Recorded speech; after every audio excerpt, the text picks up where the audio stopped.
Welcome to the Learning Cities interview series by the UNESCO Institute for Lifelong Learning. We're speaking to UNESCO learning cities around the world to find out how they're coping with COVID-19 and ensure that learning doesn't stop. I'm very happy that we have with us today the mayor of the Italian city of Fermo, Mr. Paolo Calcinaro. He's joined by Mr. Fabio Ragonese, manager of the municipality and in charge of social services, and also Professor Carlo Nofri, the Fermo UNESCO Learning City coordinator and director of the UNESCO College in Domenico and Fermo. Welcome to the three of you. Welcome. Thank you. Thank you. Mr. Calcinaro, what's the current state in regards to the spread of COVID-19 in Fermo and in Italy overall? Well, the situation is not so good. I think you can see every day on the news in Italy and in Lombardy, first of all.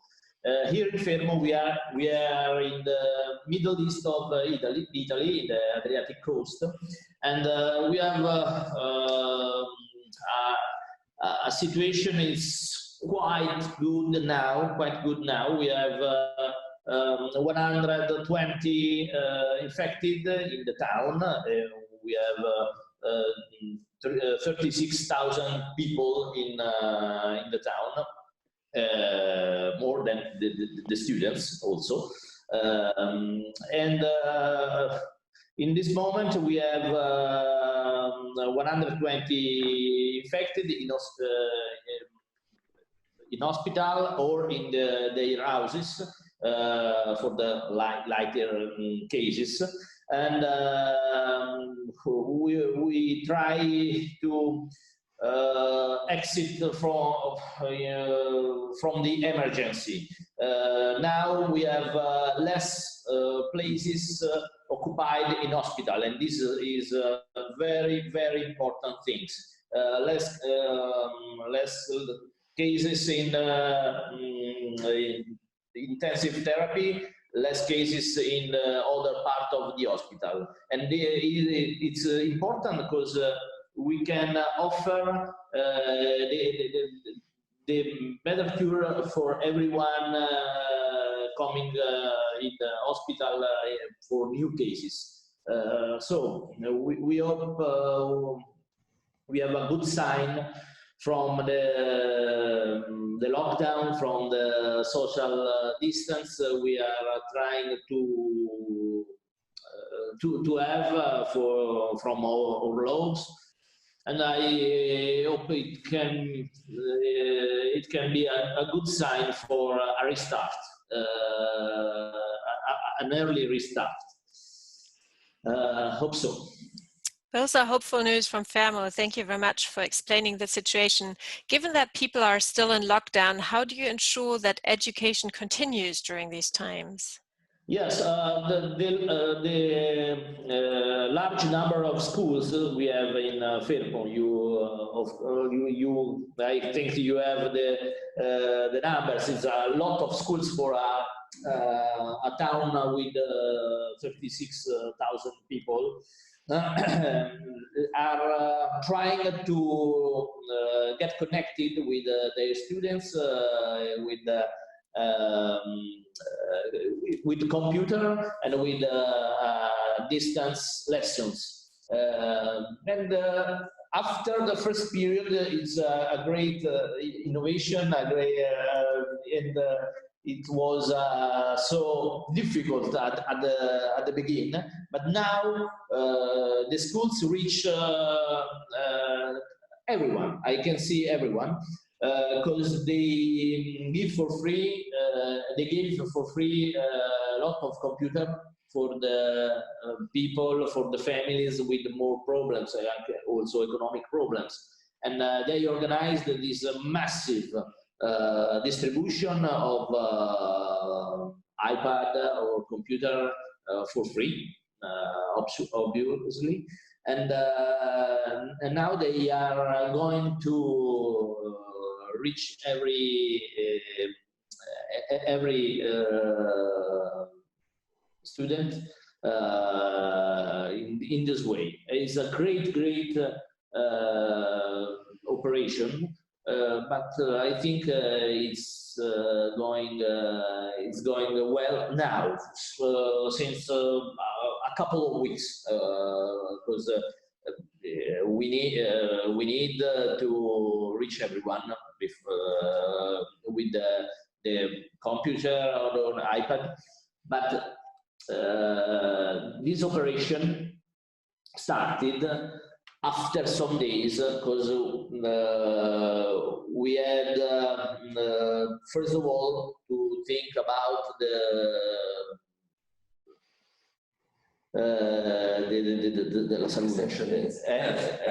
health of everyone, no? And the first couple of weeks, everyone has to think about that, and after we realized this way, and now it's okay, I think. All right, thank you very much. So distance learning takes place from primary level on through all educational levels, or how do you manage different levels of education?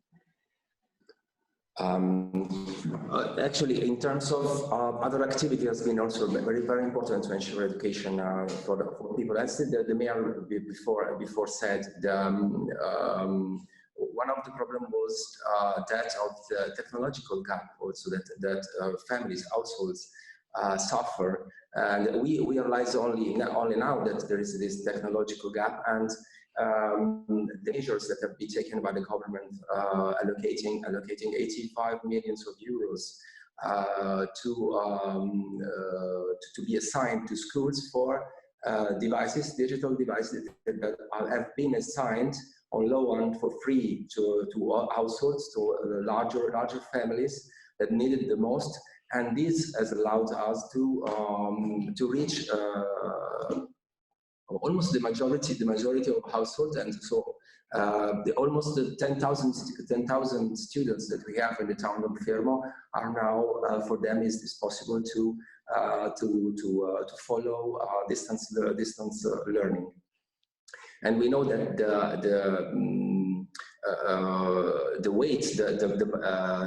the major impacts of this emergency has fallen on the families. Before in first instance, they reached the teachers that have struggled to adapt quickly to this new method. But then the major weight is on families. Besides this activity, there's also civil protection law has helped to distribute the devices.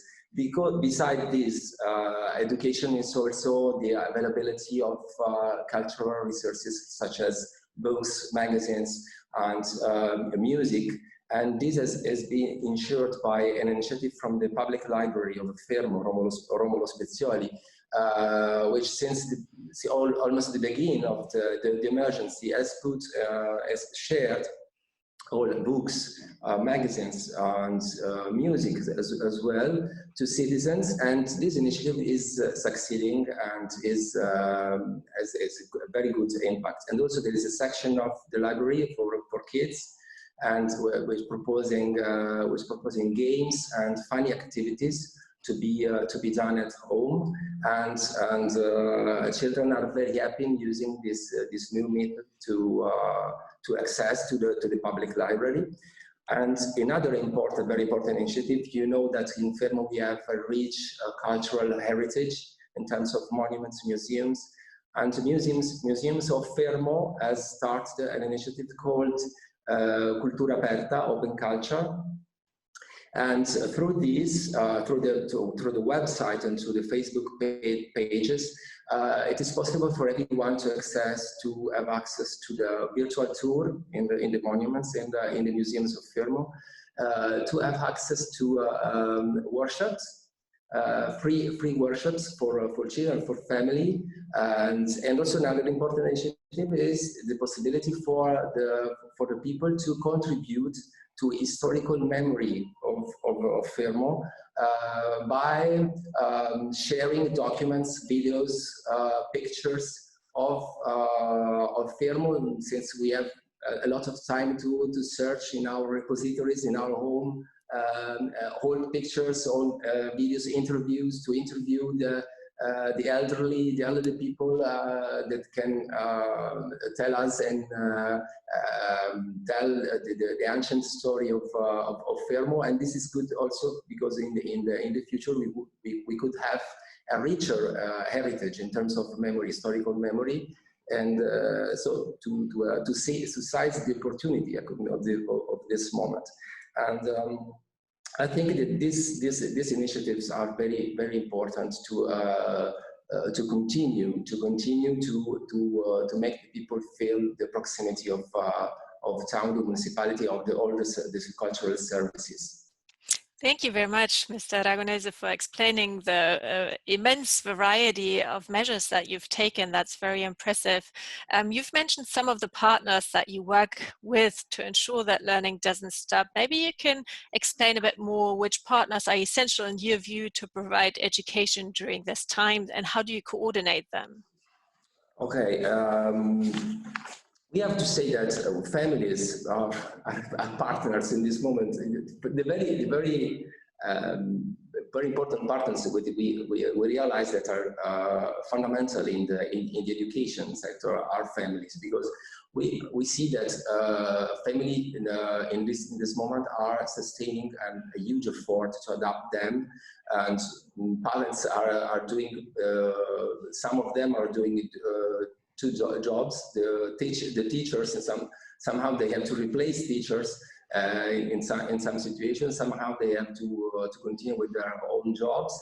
And I think that in the future, families in this moment are a very important part that has to be involved in the programs, in school programs and activity of schools, and that to be updated, that to be put in condition to be able to adapt quickly to what the situation requires, such as a situation of emergency like the one that we are living in this moment. And of course, the cultural institutions have to promote special projects to allow people to consider the importance of using digital devices. And this is, I think that this will be a very important stimulation for our cultural sector in our town to move forward in terms of technological devices, technological means to promote our culture. We know in these days, last days and Easter days, everybody knows that we would have seen a lot of people crowd our museum crowded, but this is not possible this year. And but we are seeing that people are ready. We are ready to use our cultural heritage in another way if we are able to promote through the right way, with the right means, and promoting the digital development. And also the school, of course, that we have to improve our way out. We collaborate with schools in this situation, and maybe we have to improve the coordination of activity in this sense. All right, thank you very much. Mr. Nofri, the mayor of Fermo and also Mr. Ragonese have explained how things have moved, schools have moved to a digital era. Maybe to go a bit deeper in that regard, moving from a non-digital learning environment to full distance and online learning is quite challenging for many. What's your experience in Fermo in this regard, not only in terms of providing the hardware, but also moving educational concepts from a non-digital environment to digital learning? Yes, a few days ago when there was the first webinar, if you remember, we were invited, and I took the opportunity to make a quick investigation, an instant investigation of what was happening in Fermo. Well, we distributed questionnaires to school managers, and I want to reinforce with figures what Mr. Calcinaro and Mr. Ragonese said. There was a quick reaction because it was March the 17th, and There was a sample, of course, it was a survey on a sample, but the sample reached 47% of students. 47% of that 10,000 students studying in Fermo, because I want to remind that Fermo is one of the more important educational cluster of the whole region. And so we attract students from all the county of Fermo that we call provincia. So the results of the investigation was that 96% of students March the 17th was reached by some form of distance learning, and about 614 teachers, that's to say 83% of teachers, were actively involved. And what is important to underline is that in that time, distance learning was on volunteer basis, because in that time, the Italian Ministry of Education was not recommending as a compulsory activity distance learning. It was just the beginning of the phenomenon. Now it is a compulsory activity, but I'm sure that what Mr. Calcinaro said is true. Now probably we are around 100% of students reached by distance learning in Fermo. Nevertheless, there are still some problems that we are facing. First of all, as Mr. Ragonese remembered in his words, not all the students are reached by distance learning, because not all the students have the proper devices. I mean, personal computers, tablets, and smartphones. And even when they have, sometimes we have to consider that most of the parents now are on smart working. So sometimes they have to share these devices with the parents. So, I mean, there are still some problems. We cannot say that situation is completely resolved, but we are really on the way. And Fermo was a city that reacted really quickly to this emergency. Then we have general problems. We are not affecting Fermo, but these problems are affecting the whole system. We are in a phase in which we have to continue to train, first of all, teachers in using the digital platforms, because you know that teaching in presence is not the same thing than teaching on distance basis. There are some specific features, and so we are going on. But fortunately, the ministry, Italian Ministry of Education, is funding this effort of all the school system, and we are really in a short while making a lot of progresses in this way. Then there is a general issue, which is a national debate, but I remember that your webinar, it is a debate all over the world, how to evaluate in a reliable way the results of distance learning. Because of course, if you cannot guarantee security of examinations, I mean, the usual measures, all the world has to go through new ways. We have to guarantee also the possibility of evaluating and validating the results of distance learning, because just to mention a problem we have in Italy, but it is not only an Italian problem, at the end of the studies in Italy, our school issue legal certificates with a legal value. So it is very important that these exams are reliable. I hope I have answered your request of going in depth. Thank you very much, Mr. Nofri. That's very interesting to hear. Maybe one last question to you, because you've already explained how much you've invested in moving forward and providing education via digital ways, and you've apparently succeeded in many ways very well. So which learnings do you take away from the current crisis situation for the futures of education? It's quite apparent that students will not move back to school and go on with teaching and learning as it used to be. So what learnings are there, and from your point of view, The for lesson, the future? yes. I would like to start with a quotation. An old Greek philosopher used to say, anthropos estizon politikon in Greek. In English is human beings are social animals. So now we are all considering this threat, the virus. It's a serious threat for public health.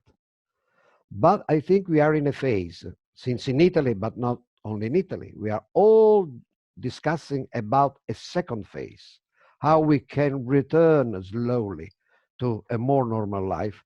We should consider that the virus, the pandemic, is seriously affecting the health. Of course, we know that, but it is seriously affecting social and economic life. What does it mean? It means that this is the challenge today. This is what we have learned. The challenge is not to live without the virus, because according to the forecasts of researchers and scientists, it will take some time, maybe a long time, to get an effective therapy, a cure, and to get what should be the final solution, that to say the vaccines. So now the lesson is that we have to learn and to teach as a school, as an education system, how to live not without the virus or after the virus, but how to live with the virus. And in the same time, in the meantime, not to sacrifice too much the social life. I want to make just an example. Because I remember I had another question also about what we are doing for marginalized and vulnerable groups. Our university institute has launched, and just this afternoon they will open, online courses in sign language. What does it mean? It means to reach. In Italy, we have 7 million of disabled people, and they are really suffering even more from this situation. But I want to make the example of deaf people. They are living a double isolation. The traditional isolation because they have barriers which hinder, the social interaction. But they are living as today another isolation, an isolation imposed by the good recommendation of staying home. So about 100 people from this afternoon will start, 100 local citizens operating in health services, public administration, social assistance, and other key sectors of our community to learn sign language in order to communicate with these disabled people. This is just an example of what we can do to exploit the digital platforms, the new tools for distance learning, in order to keep social cohesion, in order not to lose the first treasure of each community, which is social life. I think this is the lesson, the old lesson of the philosopher Aristotle that we have to remember.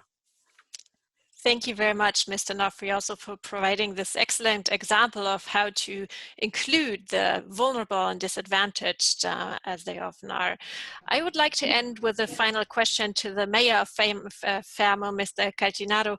Is there a final message you would like to send out to partner cities of the UNESCO Global Network of Learning Cities around the world?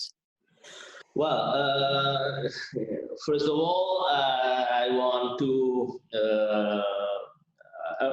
to say we are still a community of towns, of learning towns. Still, we are going forward beyond. Also with the virus, so we are still a community.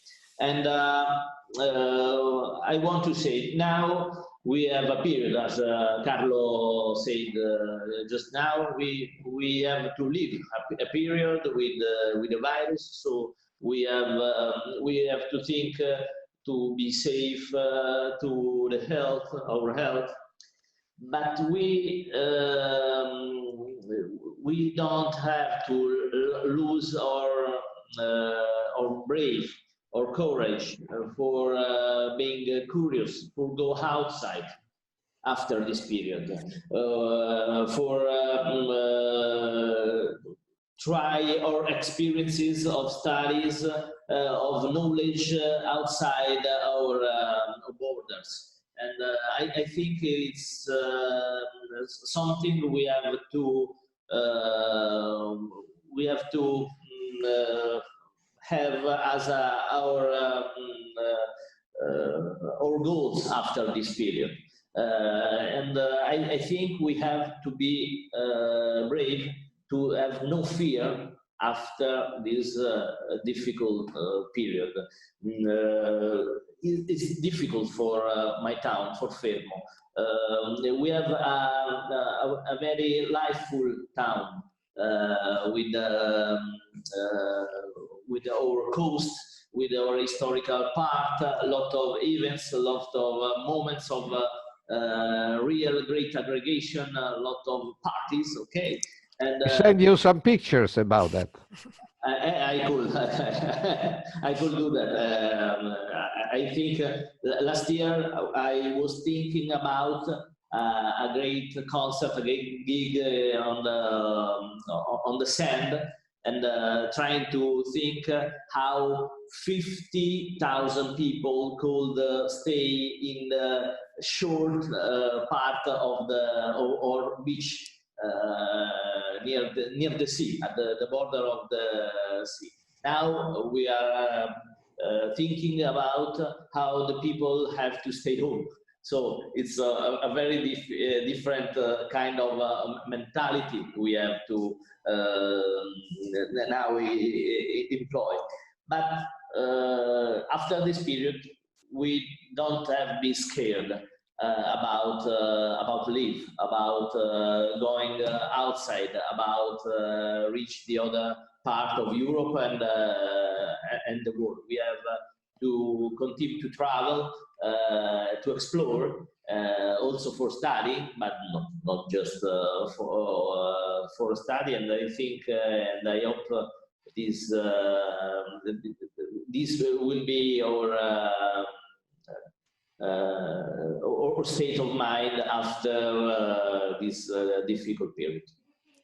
Thank you very much, Mr. Mayor, for these final words and your optimistic view into the future and your call to continue learning and exploring and never stop doing so. Thank you so much to the three of you for taking the time to speak to me. We stand with the City of Fermo during this difficult time and of course offer our support through the UNESCO Global Network of Learning Cities wherever we can.